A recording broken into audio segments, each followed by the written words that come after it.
അർജുൻ, ഫരീദാബാദ് സ്ഫോടനവുമായി ബന്ധമാണ് ഇതിനുള്ളത് എന്ന് തള്ളിക്കളയാനാവാത്ത വിധത്തിലുള്ള വ്യക്തതയാണ് ഇപ്പോൾ നിലവിൽ വരുന്നത്. അങ്ങനെയെങ്കിൽ ഇതുമായി ബന്ധപ്പെട്ട അന്വേഷണം ഏത് തരത്തിൽ പുരോഗമിക്കും തുടങ്ങിയ കാര്യങ്ങളൊക്കെ ആയിരിക്കാം ഈ 9:30 നടക്കുന്ന ഉന്നതതല യോഗത്തിലും ഉണ്ടാവുക, അല്ലേ?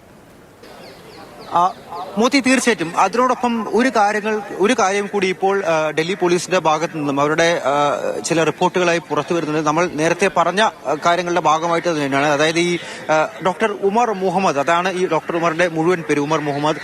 അയാൾക്ക് ഈ ഫരീദാബാദിലെ ആ ഒരു മൊബ്യൂളുമായി ബന്ധമുണ്ട് എന്നുള്ള കാര്യം ഇന്നലെ രാവിലെ അവിടെ നടന്ന റെയ്ഡ്, അറസ്റ്റ്, അത് മനസ്സിലാക്കി അയാൾ അവിടെ നിന്നും രക്ഷപ്പെട്ടു വന്നു, ഫരീദാബാദിൽ നിന്നും രക്ഷപ്പെട്ടു വന്നു. അത് ഡൽഹിയിലേക്കാണ് വന്നത് എന്നുള്ള കാര്യം ഇപ്പോൾ പോലീസ് പറയുന്നുണ്ട്.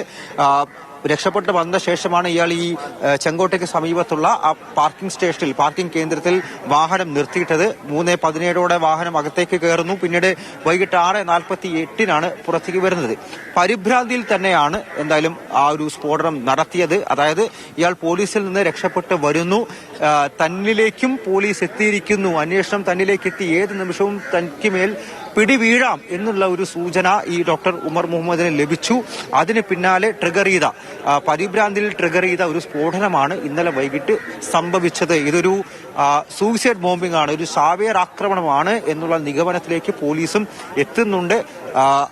അതുമായി ബന്ധപ്പെട്ട് കൂടുതൽ വ്യക്തത ഇപ്പോൾ വരികയാണ്. ഇക്കാര്യങ്ങളൊക്കെ തന്നെയാണ് ഇപ്പോൾ പോലീസ് വൃത്തങ്ങളും നമ്മളോട് പങ്കുവെക്കുന്ന കാര്യം.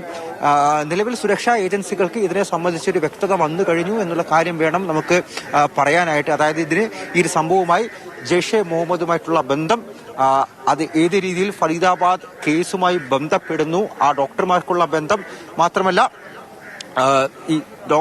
ഇതിൽ മിസ്സിംഗ് ലിങ്കായി ഇപ്പോഴും തുടരുന്ന ഒരു വ്യക്തി കൂടിയുണ്ട്. ഈ കാറിന്റെ ഓണർ, അയാളെ കണ്ടെത്തേണ്ടിയിരിക്കുന്നു, അയാളെ കൂടുതൽ ചോദ്യം ചെയ്യേണ്ടിയിരിക്കുന്നു. എന്തായാലും ചില ചോദ്യങ്ങൾ ബാക്കി നിൽക്കുന്നത് എന്തൊക്കെ വസ്തുക്കളാണ് സ്ഫോടനത്തിന് ഉപയോഗിച്ചിരിക്കുന്നത് എന്നുള്ള കാര്യത്തിനാണ്. അത് കുറച്ചുകൂടി സമയമെടുത്ത് പരിശോധിക്കേണ്ടിയിരിക്കുന്ന ഒരു കാര്യമാണ്. പ്രത്യേകിച്ചും ഫോറൻസിക് പരിശോധന, അത് സാമ്പിളുകൾ ഇപ്പോൾ ടെസ്റ്റിന് അയച്ചിരിക്കുകയാണ്. ആ ടെസ്റ്റുകളുടെ റിസൾട്ട് വന്ന ശേഷം, ഫലം വന്നതിന് ശേഷം മാത്രമേ ഏത് തരത്തിലുള്ള സ്ഫോടക വസ്തുക്കളൊക്കെ ഉപയോഗിച്ചാണ് ഈ സ്ഫോടനം നടത്തിയത് എന്നുള്ള കാര്യം വ്യക്തമാവുകയുള്ളൂ. അപ്പോൾ അതുമായി ബന്ധപ്പെട്ട് കൂടുതൽ പരിശോധന നടക്കുന്നു. പക്ഷേ മറ്റു കാര്യങ്ങളിൽ എങ്ങനെയാണ് ഈ സ്ഫോടനം സംഭവിച്ചത്, അതിന് ഉള്ള ഒരു ടെറർ ആംഗിൾ എങ്ങനെയാണ് തുടങ്ങിയിട്ടുള്ള കാര്യങ്ങളിലൊക്കെ ഇപ്പോഴെന്തായാലും അന്വേഷണ ഏജൻസികൾക്കൊരു വ്യക്തത വന്നു കഴിഞ്ഞു.